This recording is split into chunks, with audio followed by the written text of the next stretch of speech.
Hey everyone, good evening. Thank you for joining me for the second State of the District address that I've done.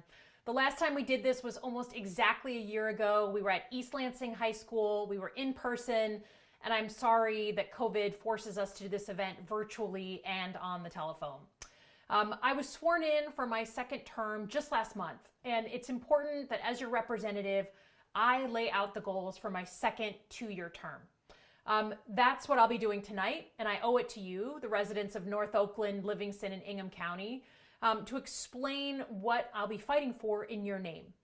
As a member of Congress, it's my job to create and pass bills, provide constituent services to anyone who needs help getting something out of the federal government, as Alexa said, and to convene groups in the district that can help work on issues in our community.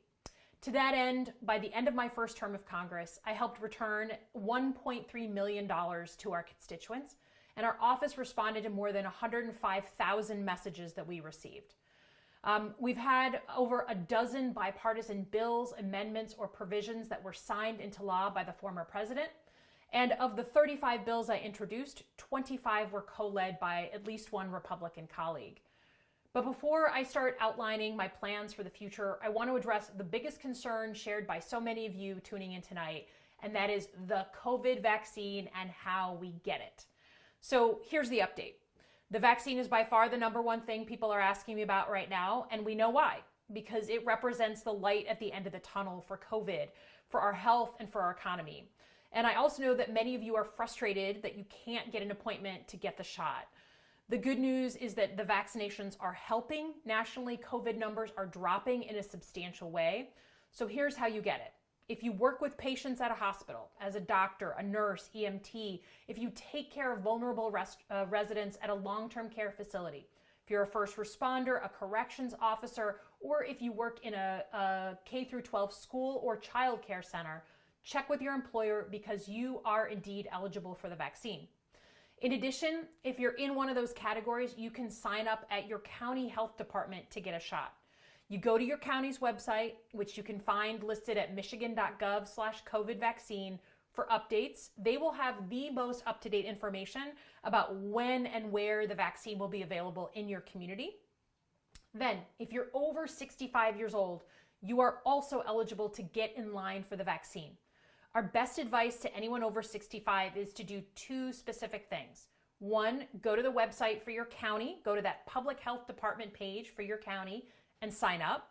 We know that appointments are very, very hard to get right now, but keep checking back. They open up every couple of days. Then, in addition, you can pre-register at any Myers Pharmacy, even if you're not a Myers Pharmacy customer. There are no walk-in appointments, but they will give you a call back to schedule an appointment if you register online at clinic.meijer.com or just Google their pharmacy and you can look about how to do it online. But I want to be honest with you, the demand right now for the vaccine is far greater than the supply. So a lot of people are having a hard time getting appointments. I know that's deeply frustrating. I know it's contributing to a feeling of insecurity, and we're going to talk about that very thing tonight. I'm on Zoom calls and telephone calls constantly about this issue with state and federal government. And all I can say is that the supply is steadily increasing and it should start to become easier to get an appointment over the next few weeks. Now, as we look to the next year, I want to pose a question you probably don't spend much time thinking about, but something that my job requires me to think about on a daily basis. What is government for? What's its purpose? The last few years and the last few weeks have made that worth thinking about. I've worked in government my entire career, but it's important that we be clear about what the purpose is and that it lives up to that purpose. I think the job of government is to provide safety and security to its citizens.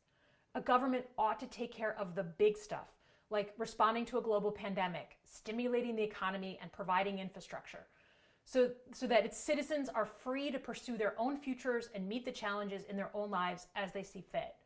Government cannot and should not take on every problem, but it should set us up for success by handling the things that no one person can take on alone.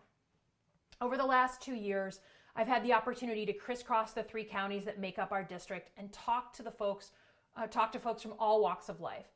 And whether I'm talking to a barber in Lansing or farmers in Howell or moms in Rochester Hills, Democrats, Republicans, Independents, Wolverines or Spartans, All Michiganders want and need the same thing. They want to feel secure. They want to know that they'll make enough money to provide more for their kids than what they had. They want to know that they're not going to go broke paying for health insurance or insulin that they need to survive. They want to know that they can hand their child a glass of water without fear that it will poison them. And they want to know that when it comes to politics, we can disagree with our neighbors without resorting to vitriol or violence and actually get something done. These common values cut across race, religion, income, and education. At a time when we are so polarized, people of all walks of life come up to me and share their concerns because they want one single thing: security. And that is what my entire life has been about. Before I ran for office, my career was in national security. I happened to be in New York on 9/11, and after the dust settled on that event, the only thing I knew is that I wanted to work on protecting our country so we would never be attacked like that again. To me, it was the most important thing I could do with my life. For 14 years as a CIA officer and later as a senior Pentagon official, my job was ensuring the security of American citizens, to keep Americans from harm. Now, as your member of Congress, it still is. It's just that my definition of security has been dramatically expanded and reshaped in my short time as your representative. When folks come up to me at the grocery store, they ask me whether things are going to be okay, whether they're going to make it. It breaks me to have good, hardworking people grab my sleeve, fear in their eyes because they're scared. Their world is not secure. They wake up in the sweat in the middle of the night, not because of Al-Qaeda or ISIS. They fear for their health, their pocketbooks, and their kids. Health security, economic security, physical security, that is what government is for. And after 2 years of hearing the hopes and fears of people like you, it is my mission, just as surely as it was my mission when I worked in Iraq or worked at the Pentagon. Tonight, we're going to talk about how that mission is going to be carried out. First, on health security. Health security, for lack of a catchier term, is whether we can keep our loved ones healthy and afford to pay the bills when they are not. Our health security agenda for the next year begins with fighting COVID-19. It has to. The threat of the pandemic has upended every aspect of our daily lives. Picture the Breslin Center at MSU filled with Michiganders for a big basketball March Madness game. That's 15,000 people in that stadium. Now picture all of them gone. That's what COVID has done to our state. 15,000 Michiganders lost to the virus. That is staggering, and a pain that endures for the families who have lost those souls. Even more have gotten sick, are struggling to keep their businesses open, are going to food banks for the first time in their lives, and have really strained mental health. Congress has passed 6 bipartisan bills so far to provide relief in the form of stimulus checks, expanded unemployment, loans and grants for small businesses, and more. But we have to continue to meet the security threat with the response it deserves, and that means passing additional COVID relief.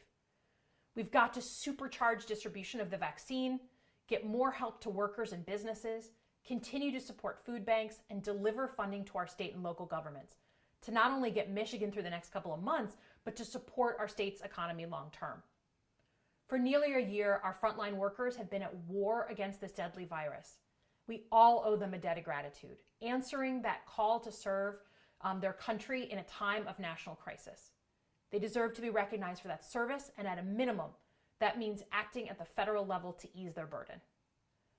COVID is the biggest threat to our health security, but it also exposed long-standing issues in our healthcare system that have left individuals and families with worry, stress, and anxiety.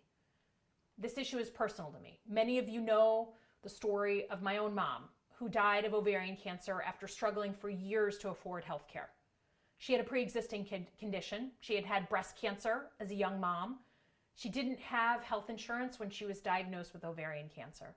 And it was a terrifying time for my family. It was the greatest threat my family had ever felt. If you don't have access to health care you can afford, that is a threat to your family's security. So to that end, I will not take my foot off the gas when it comes to lowering the cost of healthcare and prescription drugs. That means making sure people with pre-existing conditions don't get charged more, doing something about the outrageous cost of drugs like insulin, making sure folks know how much a prescription costs before they even leave the doctor's office, and importantly, allowing Medicare to negotiate for drug prices. and then making sure that our pharmaceutical companies don't get tax breaks for those horrible commercials. Having health security also means that if you're facing a complex health challenge or are in long-term care or have a disability, that you get the care and treatment you need without the stress that it might break the bank. And we must also live up to our special responsibilities to care for our veterans and their health. Those willing to make the ultimate sacrifice for our security should never have to worry about their own when they come home. This one is also very personal to me. My husband is a 30-year veteran of the Army. My stepdaughter and son-in-law are currently serving in the Army, and I'm thrilled that I just officially got named to the House Veterans Affairs Committee to take head-on issues like suicide prevention and health care for injuries and disabilities that are the result of veterans' service. Even though politics has infected the way we talk about health, I still believe it's an issue where we have common ground. People, regardless of party, want to have health care they can afford. If we stay focused on those areas of agreement, we can bring down the costs and keep Americans safe. That's our mission and our mandate. Next is economic security. Economic security is knowing that you are set to do better than your parents and your kids are set up to have more opportunities than you had. We need to build back our economy stronger and more resilient. And we need to ensure that the economy is open to all, regardless of race or creed. We can do all of this by supporting our small businesses right now as they struggle through COVID with the PPP program and tax incentives, but also in the long term through policies that support their growth. And nowhere is that more important than expanding the manufacturing sector right here in the US and in Michigan particularly. COVID exposed our nation's vulnerability when we had to rely on foreign nations to get things like masks and gowns. I will never forget the experience of tracking down shipments, any shipment, of essential supplies for our doctors and nurses in the early days of the pandemic. We were dependent on foreign companies in China to make the things we should have been making here at home. Never again. I will therefore continue to be mildly obsessed with reducing our dependence on foreign sources of critical medical supplies and boosting manufacturing here at home. I will also be focusing on Buy American requirements for the federal government and harness the power of Michigan's auto industry and manufacturing know-how for innovation in the defense sector. Likewise, to unleash the full power of the economy, we must fix our broken immigration system. Our current system isn't working for anyone, and until we fix it with comprehensive reform, it will remain a major thorn in our side. We must keep key immigration to our economic needs, like those of our farmers, of our Mackinac businesses, of our robotics industries, while vigilantly protecting our borders and dealing with the root causes of displacement. And despite politics, we can do all of these things while living up to our American values of being a place of refuge for those truly running from persecution and death. And finally, I will of course remain focused on physical security, the ability to be physically and feel physically safe from harm. It may sound strange, but I believe environmental security should be treated like homeland security because it's about the safety of our kids and the preservation of our way of life here in Michigan. From PFAS chemicals in our groundwater to health of the Great Lakes, these are issues that impact our health and safety. To that end, I will focus on making sure all Michiganders have access to safe drinking water, working with the EPA to establish real PFAS standards, and using my position on the House Armed Services Committee to keep the pressure up on the Pentagon to clean up contamination around our military bases and stop using PFAS in the first place. In addition, it's time to start treating the climate crisis like the national security threat that it is. And just as Michigan built the arsenal of democracy before, our state is primed to build the arsenal of clean energy by developing the next generation of electric vehicles, batteries, and other technologies that reduce our carbon footprint. Lastly, in line with my background, we need to take on the emerging threats of domestic terrorism and cyber attacks. As recent events have laid bare, the single greatest threat to America's national security is the internal division in our own country. The 20 years of the post-9/11 era, where our nation's greatest threats were external, is officially over. In addition, we are on the heels of a historic act of cyber espionage, solar winds against our government and our companies, with cyber threats impacting our local communities here in Michigan every single day. As the new chair of the Intelligence and Counterterrorism Committee, I plan to address these threats directly through legislation that ensures we protect civil liberties and privacy while punishing those who will incite or use violence to further their political goals. Let me say one last word on this, since I know this is on people's minds, especially this week. We must address our internal division, or violence and extremism will only worsen. To do so, we have to acknowledge each other and hold the door open to change our minds. We cannot pull back into separate camps and simply ignore the other side as if they weren't there. We are all one country with one destiny. But to rebuild, to restore, and to return to a place of trust and understanding, we cannot keep treating those who disagree with us as the enemy. We have to be willing to listen, even when we disagree. Anyone who believes that we're too divided to live together hasn't been to our district. In Michigan's 8th, we have progressives and conservatives, Democrats, Republicans, independents.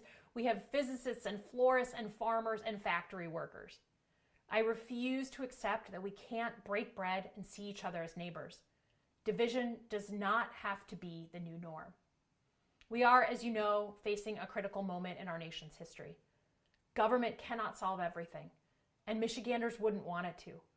But government can provide a clarity of vision, a roadmap to get where we want to go and how we can tackle those really big issues we face.